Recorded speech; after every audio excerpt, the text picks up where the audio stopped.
Hello दोस्तों, एक बार फिर से स्वागत है आपका दृष्टि आईएएस के news on map India program में। मैं हूं केवल आपके सामने। आज हम बात करने वाले हैं भारत में चर्चा में रही प्रमुख जगहों के बारे में, लेकिन मानचित्र पर आधारित प्रश्नों के माध्यम से। इसका मतलब क्या हुआ कि भारत के नक्शे पर कौन सी जगह कहां पर है जो इस वक्त चर्चा में थी, ये आप जान सकें, उसका महत्व समझ सकें, और आपकी परीक्षा में जब यह सवाल आए, यानी कि मैप बेस्ड क्वेश्चन आए, तो आप उसका उत्तर स्वयं से जान सके कि क्या होगा।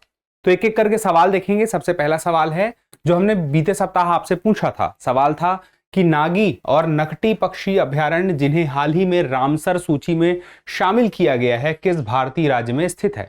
चार ऑप्शन है, उत्तर प्रदेश, पश्चिम बंगाल, बिहार और झारखंड। आपको बताना था किस राज्य में है। तो देखिए, नागी और नकटी बिहार में आप देखें तो एक जिला है। वह बिहार में जिला कौन सा है, आपको अंदाजा है कौन सा है? जमुई। जमुई जिले में नकटी डैम है। अब इस बिहार के जमुई जिले में जो नकटी डैम है, उस नकटी डैम में दो जगह है। एक जगह का नाम क्या है? नागी, और एक का नाम है नकटी पक्षी अभयारण्य है, जिन्हें रामसर सूची में शामिल किया गया है। मतलब जिला एक ही है, एक ही डैम के अंतर्गत यह क्षेत्र आता है। अब याद रखिएगा कि भारत में अब रामसर साइट की संख्या कितनी हो गई है? 82 हो गई है। तो वह 82 यानी कि 80 के बाद जो दो आए वो बिहार से आए, 81 और 82, दोनों जमुई जिले से हैं, नागी और नकटी। अब याद रखिएगा 82 में सबसे ज्यादा संख्या अगर पूछ ली जाए तो कहां पे है? तमिलनाडु में है। और उसके बाद कहां पर सबसे ज्यादा है? तो उसके बाद सबसे ज्यादा है उत्तर प्रदेश में। तो यहां पर याद रखिएगा रामसर साइट तो आप जानते ही कहां पे है। रामसर साइट का मतलब क्या है? जो रामसर कन्वेंशन के तहत जो विश्व की महत्वपूर्ण आर्द्र भूमियां हैं, जिसकी सूची बनाई जाती है। अब यहां पे बहुत सारी हैं, अलग अलग राज्यों में, लेकिन सर्वाधिक नाम आप देखिए कहां दिखाई देते हैं? तमिलनाडु में। चलिए अब अगले सवाल पे आते हैं। पश्चिमी घाट कितने राज्यों से होकर गुजरता है? 3 राज्य, 4 राज्य, 5 राज्य या 6 राज्य? सवाल देखिए, पश्चिमी घाट। अब जो सवाल पे बात लिखी है, हमें सबसे पहले वहीं पहुंचना है। सवाल क्या है पश्चिमी घाट का? पश्चिमी घाट आप देख रहे हैं कितना हरा भरा है, लेकिन है कहां पे भारत के नक्शे पर? भारत के नक्शे को अगर आप इधर से देखें तो इस तरफ क्या हो जाता? ये पूर्वी घाट हो जाता, और ये जो है ये पश्चिमी घाट है। तो पश्चिमी घाट में कितने जिले हैं? सब देखिए, सवाल क्या है कितने राज्यों से। तो राज्य देखिए कितने हैं। शुरुआत कहां से करेंगे? गुजरात से। गुजरात के बाद नीचे बढ़ेंगे तो कहां आएंगे? महाराष्ट्र पे। महाराष्ट्र के बाद थोड़ा सा नीचे आएंगे तो देखेंगे कर्नाटक दिखेगा आपको, और यहां पे आपको गोवा दिखेगा, ये देख सकते हैं। इसके बाद फिर आपको केरल भी दिखेगा और तमिलनाडु भी आपको दिखेगा। 6 राज्यों में वेस्टर्न घाट है। तो पश्चिमी घाट भारत में कितने राज्यों में है? आप बताएंगे 6 राज्यों में है। ठीक है। अब 6 राज्यों में नाम भी आपको मैंने बता दिए, उत्तर से दक्षिण का क्रम भी बता दिया। अब इस क्रम के आधार पर भी प्रश्न पूछे जा सकते हैं। तो पश्चिमी घाट, चूंकि आपको पता है कि यहां पर जैव विविधता बहुत है, इस वजह से इस क्षेत्र से सवाल बहुत सारे अलग अलग तरीके से पूछे जाते हैं। लेकिन हम इस चक्कर में हमेशा ये नक्शे पर ध्यान तो रखते हैं कि पश्चिमी घाट है कहां पे, लेकिन कितने राज्यों में है वो हम भूल जाते हैं। चलिए, लाचुंग हाल ही में भारी बारिश और भूस्खलन के कारण सड़क अवरोधों के कारण खबरों में था। यह कहां स्थित है? नाम क्या है? लाचुंग। अरुणाचल प्रदेश, सिक्किम, असम या पश्चिम बंगाल? देखिए, बात क्या थी कि अभी हम देख रहे हैं भारत में हर जगह सूखा यानी कि गर्मी की स्थिति दिखाई देती है। गर्मी बहुत ज्यादा है, बारिश नहीं हो रही है, और इसी दौरान ऐसी बारिश हुई है लाचुंग में। है कहां पे? यह है बी, सिक्किम में। जरा नक्शे में देखिए, लाचुंग घाटी है एक, और लाचुंग घाटी में ही लाचुंग है। भारत के पूरे नक्शे में आपको देखना पड़ेगा यहां पे, ये है सिक्किम। सिक्किम का मतलब क्या हो गया कि इसके उत्तर में आप देखेंगे तो चीन दिखाई देगा, इसके पूर्व में देखेंगे तो आपको भूटान दिखाई देगा, पश्चिम में देखेंगे इसके तो आपको क्या दिखाई देगा? नेपाल। तो 3 देशों से घिरा हुआ सिक्किम, वहां पे एक घाटी है लाचुंग घाटी। लाचुंग घाटी में ही लाचुंग है, जहां पे क्या हुआ है? भारी बारिश की वजह से भूस्खलन हुआ है। ठीक है। चलिए अगले सवाल पे, गांधी सागर वन्यजीव अभयारण्य के संबंध में निम्नलिखित कथनों पर विचार कीजिए। गांधी सागर वन्यजीव अभयारण्य, देखिए अमूमन क्या चर्चा में रहते हैं? अमूमन चर्चा में रहते हैं या तो राष्ट्रीय उद्यान रहेंगे, या तो राष्ट्रीय उद्यान नहीं तो कोई पक्षी अभयारण्य रहेगा, या तो टाइगर रिजर्व रहेगा। लेकिन आप देखिए, अभयारण्य है और वन्यजीव है, टाइगर रिजर्व नहीं है, नेशनल पार्क नहीं है, तो क्यों चर्चा में है? देखिए बात यहां पे चर्चा होने की वजह यह है कि इस क्षेत्र में गांधी सागर वन्यजीव अभयारण्य में अभी चीतों को रखने के लिए प्रयास किया जा रहा है। क्यों प्रयास किया जा रहा है?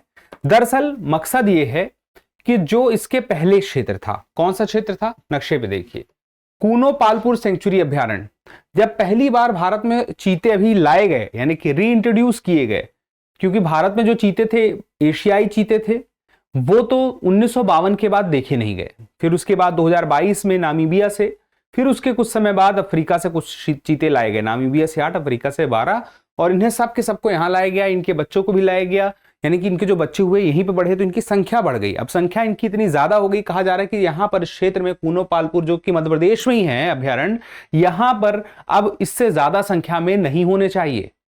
तो अब संख्या तो हमें बढ़ानी है चीतों की, तो हम कहां बढ़ाएंगे? अब हम गांधी सागर में बढ़ाएंगे। अब ये Gandhi Sagar wild life sanctuary कहां है, वन्यजीव अभ्यारण्य, ये भी मध्य प्रदेश में है। और मध्य प्रदेश का जिला कौन सा है?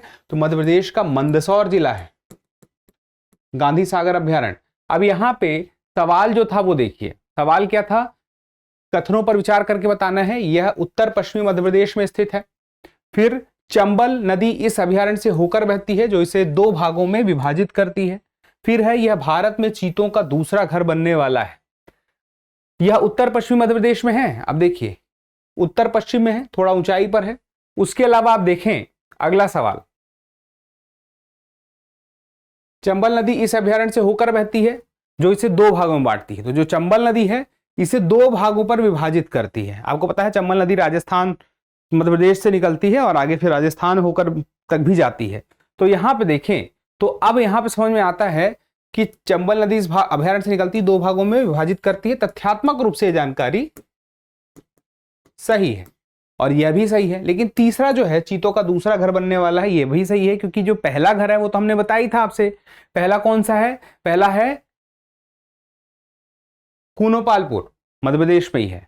तो यहां पे देख लीजिए, ये आपको दिखाई दे जाएगा, यह वो क्षेत्र है, गांधी वाइल्ड लाइफ सेंचुरी है। और यहां से चंबल नदी का पानी भी आपको दिखाई देगा आगे जाता हुआ। चलिए अब आगे बढ़ते हैं अगले सवाल में। बिनसर वन्यजीव अभ्यारण्य जो हाल ही में जंगल की आग के कारण खबरों में रहा, वह कहां स्थित है? अल्मोड़ा में।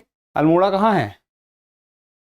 उत्तराखंड, उत्तर प्रदेश, मध्य प्रदेश या सिक्किम? तो बिनसर वन्यजीव अभ्यारण्य देखिए कहां पे है, उत्तराखंड में, अल्मोड़ा में है। तो याद रखिएगा क्षेत्र कौन सा है, अल्मोड़ा।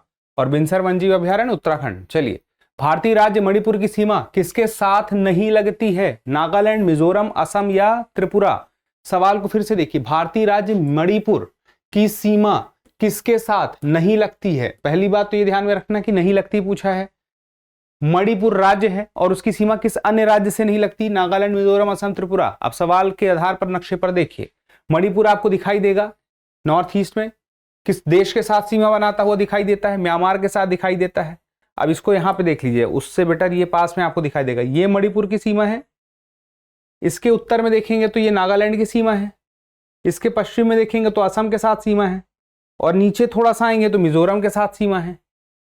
अब यहाँ पे हमें नागालैंड, असम और मिजोरम के साथ तो सीमा बनाते हुए दिखाई देती है। नागालैंड, असम, मिजोरम के साथ सीमा बनाई दिखाई देती। क्या त्रिपुरा के साथ हमें दिखाई दी? चलिए देखिए, त्रिपुरा कहाँ है? त्रिपुरा ये है। त्रिपुरा असम के साथ तो सीमा बनाता है और इसके अलावा मिजोरम के साथ बनाता है, लेकिन आप ये देखिए इनके बीच में डिस्टेंस है, मणिपुर और त्रिपुरा के बीच में मिजोरम और असम आ रहा है। तो इसका मतलब क्या हुआ? त्रिपुरा हमारा उत्तर है। चलिए अगले सवाल की तरफ बढ़ते हैं। निम्नलिखित कथनों पर चर्चा कीजिए, विचार कीजिए। कलेश्वरम लिफ्ट सिंचाई परियोजना, इसी को क्या बोलते हैं? KLIP, तेलंगाना में गोदावरी नदी पर एक बहुउद्देशीय सिंचाई परियोजना है। बहुउद्देशीय सिंचाई परियोजना है मतलब कि बिजली भी यहां पे बनाई जाती है। दूसरी बात, यह वर्तमान में दुनिया की सबसे बड़ी बहुचरण लिफ्ट सिंचाई परियोजना है। अब आपको सही जवाब तक पहुंचना है कि केवल एक सही है, दो है, एक दो दोनों है, या तो ना तो एक है ना तो दो है। तो सबसे पहली बात कि कलेश्वरम लिफ्ट सिंचाई परियोजना है कहां पे?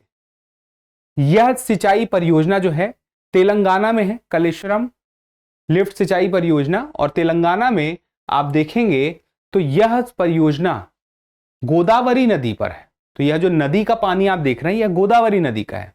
अब उसके अलावा बात की जाए यहाँ पे वर्तमान में दुनिया की सबसे बड़ी बहुचरण लिफ्ट सिंचाई परियोजना है, तो लिफ्ट सिंचाई परियोजना क्यों है? देखिए कि जो बिजली बनाने के लिए एक तो बात ये होती है कि पानी को ऊंचाई पर लेके जाना है, तो पानी जब ऊंचाई पर जब गिरेगा, जैसे पहाड़ों में जो लिफ्ट बिजली परियोजनाएं होती हैं, क्या होता है कि पानी ऊंचाई से नीचे गिरता है और टरबाइन फिर उसकी वजह से घूमती है और फिर उसके बाद बिजली बनती है।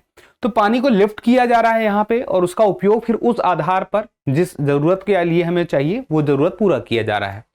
और यह अपने आप में तथ्यात्मक रूप से जानकारी की दुनिया की सबसे बड़ी बहुचरण लिफ्ट सिंचाई परियोजना है। तो ये अपने आप में अलग से जानकारी है, हो सकता है इस पे बेस्ड कोई सवाल आपसे पूछ सकता है। तो ऐसी स्थिति में पहला वाला और दूसरा वाला दोनों के दोनों सही है, तो 1 और 2 दोनों ही इसमें सही है। ठीक है, देखिए हम हर एक सवाल पे आ रहे हैं। अब अगले सवाल पे आते हैं। लीपू लेक दर्रे के बारे में निम्नलिखित कथनों पर विचार कीजिए। लीपू लेक दर्रा जो है यह उत्तराखंड में है। अब यह जो लीपू लेक दर्रा है प्राचीन काल से जो भारत और चीन के बीच व्यापार होता था उसके लिए एक प्रमुख रास्ता रहा है। लेकिन कोरोना काल के टाइम पे क्या हुआ, इस रास्ते को बंद कर दिया गया था। फिर उसके बाद जो चीन के साथ व्यापार करने के लिए जो व्यापारी उस रास्ते से जाते थे वो अब नेपाल के रास्ते से होकर जाते हैं। फिर वो मांग उठी कि उस रास्ते को अगर वापस से खोल दिया जाए तो कितना बेहतर होगा कि नेपाल से होकर जो चीन जाना पड़ता है वो नहीं करना पड़ेगा, डायरेक्ट नेपाल की जगह हम चीन पे ही इंटर कर जाएंगे। तो यह अब स्टेटमेंट देखिए, भारत, नेपाल और तिब्बत चीन के ट्राई जंक्शन के करीब स्थित है। फिर उसके बाद यह उत्तराखंड का एक प्रमुख दर्रा है। यह एक प्राचीन व्यापार और तीर्थ मार्ग है जो स्थानीय रूप से भूटिया लोगों द्वारा प्रसिद्ध है, जो सदियों से क्षेत्र में निवास करते हैं। तो मैंने जिन व्यापारियों की बात की जो प्राचीन काल में निवास करते थे वो कौन से व्यापारी थे? वो यही थे जो भूटिया वहां के क्षेत्रीय लोग थे, जो वहां के स्थानीय लोग थे, वो व्यापार करने जाते थे और वही भूटिया थे जिनकी यहाँ पे चर्चा हो रही है व्यापार के संदर्भ में और तीर्थ यात्रा के संदर्भ में। तो तीसरा कथन तो सही है, दूसरा भी सही है, पहला भी सही है, लेकिन एक बार हम इसको देख लेते हैं क्या सच में है। अब देखिए, ये आपको दिख रहा है नेपाल, ये दिख रहा है इंडिया, ये दिख रहा है चीन, ये ट्राई जंक्शन पर है। तो यह जो है लीपू लेक दर्रा ये ट्राई जंक्शन पे है, पहली बात सही है। फिर उसके बाद यह उत्तराखंड का एक प्रमुख दर्रा है। अब इसको देखिए, उत्तराखंड का प्रमुख दर्रा हम क्यों कह रहे हैं? क्योंकि देखिए चीन, नेपाल ट्राई जंक्शन पे है, व्यापार के लिए एक प्रमुख मार्ग रहा है, तो हम क्यों इसको नहीं कहेंगे। साथ ही साथ इसके माध्यम से जो तीर्थ यात्रा का भी मार्ग दिखाई देता है जो बना हुआ है इसके माध्यम से, तो यह भी सही है। तो तीनों ही सही हैं, तो हम क्या बोलेंगे? सी, यानी कि उपरोक्त सही हमारा सही जवाब हो गया। अगला सवाल देखिए, भारत में खारे पानी के मगरमच्छ किन स्थानों पर पाए जा सकते हैं? अब ये सवाल देखिए, खारे पानी के मगरमच्छ की बात हो रही है, तो हमें पता होना चाहिए किस किस प्रकार के मगरमच्छ कहां कहां मिल सकते हैं। गिर राष्ट्रीय उद्यान, काजीरंगा राष्ट्रीय उद्यान और जिम कॉर्बेट राष्ट्रीय उद्यान। फिर उसके बाद उड़ीसा में भितरकनिका राष्ट्रीय उद्यान, पश्चिम बंगाल में सुंदरवन और अंडमान और निकोबार द्वीप समूह। फिर उसके बाद रणथंभौर राष्ट्रीय उद्यान, पेरियार राष्ट्रीय उद्यान और बांधवगढ़ राष्ट्रीय उद्यान। फिर उसके बाद मानस राष्ट्रीय उद्यान, सिमलीपाल राष्ट्रीय उद्यान और सासन गिर वन्यजीव अभयारण्य। अब यहां पे देखिए, क्रोकोडाइल्स ऑफ इंडिया, भारत में जो क्रोकोडाइल्स हैं, एक तो घड़ियाल है, ठीक है, मुख्य रूप से गंगा नदी के क्षेत्र में उसके नदी तंत्र में दिखेगा। एक है आपका मुंगेर क्रोकोडाइल्स, ठीक है, और एक है आपका सॉल्ट वाटर क्रोकोडाइल्स। तो ये और ये, इसमें अंतर क्या है कि जो सॉल्ट वाटर क्रोकोडाइल हैं ये खारे पानी से संबंधित, ठीक है, और ये घड़ियाल है और ये मगरमच्छ है, मगर है, और ये सॉल्ट वाटर क्रोकोडाइल है, ठीक है, और वो मगर क्रोकोडाइल है। तीनों में अंतर तो है ही, और तीनों के जो आयुसीएन है, आयुसीएन में तीनों की स्थिति भी अलग अलग है। जैसे कि अब बात करें यहां पर साल्ट वाटर क्रोकोडाइल की, तो साल्ट वाटर क्रोकोडाइल इनकी संख्या ठीक ठाक है, इसी वजह से इन्हें लीस्ट कंसर्न LE में रखा गया है। फिर उसके बात करें मगर क्रोकोडाइल, इसकी बात करें तो मगर क्रोकोडाइल जो है वल्नरेबल में है, इसकी तुलना में इसकी स्थिति थोड़ी सी खराब है। और उसके बाद जब हम बात करें घड़ियाल की, तो घड़ियाल की स्थिति जो है क्रिटिकली इंडेंजर्ड है, CR में है, IUCN में। तो IUCN में मगर क्रोकोडाइल, सॉल्ट वाटर क्रोकोडाइल, घड़ियाल क्या स्थिति है, तीनों का आपको पता होना चाहिए। और सवाल क्या था, देखिए खारे पानी के मगरमच्छ यानी कि सॉल्ट वाटर क्रोकोडाइल कहां कहां देखने को मिलेंगे। तो देखिए भितरकनिका वाइल्ड लाइफ सेंचुरी, एक तो ये हो गया। देखिए भितरकनिका कहां पे है, यहां पे आपको दिख गया, B में दिख चुका है, बाकी कहीं पे भितरकनिका आपको दिखाई नहीं दे रहा। तो जवाब तो इतने में ही मिल जाएगा, क्योंकि अगर एलिमिनेट करेंगे तो इससे हमें जवाब मिल चुका है। इसके अलावा और कहाँ मिलता है भारत में? इसके अलावा आप देखेंगे तो सुंदरवन में भी मिलता है। सुंदरवन यह जो क्षेत्र है ये भारत वाला है, यह बांग्लादेश वाला है। तो 40% जो भारत वाला क्षेत्र है वहां मिलता है, बांग्लादेश में भी मिलता होगा। तो चलिए 2 हो गए। अब उसके बाद तीसरा जो है अंडमान में भी मिलता है। तो इस प्रकार से अंडमान निकोबार में, सुंदरबन में, उसके अलावा उड़ीसा में भितरकनिका में, और ये क्या तीनों हैं? भारतीय राष्ट्रीय भितरकनिका और पश्चिम बंगाल में सुंदरवन और अंडमान निकोबार द्वीप समूह, तीनों है। अब ये तीनों अगर हो गए हैं तो उत्तर क्या होगा हमारा? बी। हमने उत्तर पहले ही निकाल लिया था, एलिमिनेट कर लिया था, लेकिन तीनों को देख लिया। अब यहां पे याद रखिएगा कि ये भितरकनिका के पास में ही गहीरमाथा वाइल्ड लाइफ सेंचुरी है। हमने इस पर चर्चा की थी, याद है आपको कुछ समय पहले? ऑलिव रिडले कछुओं के बारे में यहां पे मैंने आपको बताया था कि वो आते हैं और समूह में अपने अंडे देते हैं। चलिए ठीक है, अगले सवाल पे आते हैं जो आज का अभ्यास प्रश्न है। पारंपरिक रूप से प्रसाद के रूप में दी जाने वाली डेयरी आधारित कन्फेक्शनरी वस्तु माताबारी पेड़ा को हाल ही में भौगोलिक संकेत GI टैग मिला है। यह किस राज्य से आती है? त्रिपुरा, उत्तराखंड, उत्तर प्रदेश या फिर सिक्किम? इस सवाल का जवाब आप कोशिश करिएगा कि आप कमेंट करके दें, क्योंकि जब आप जवाब देते हैं तो हमें भी और बेहतर करने की प्रेरणा मिलती है। फिलहाल के लिए इतना ही, जल्दी मिलते हैं अगले एपिसोड में। तब तक के लिए स्वस्थ रहें, मस्त रहें और पढ़ते रहें। धन्यवाद।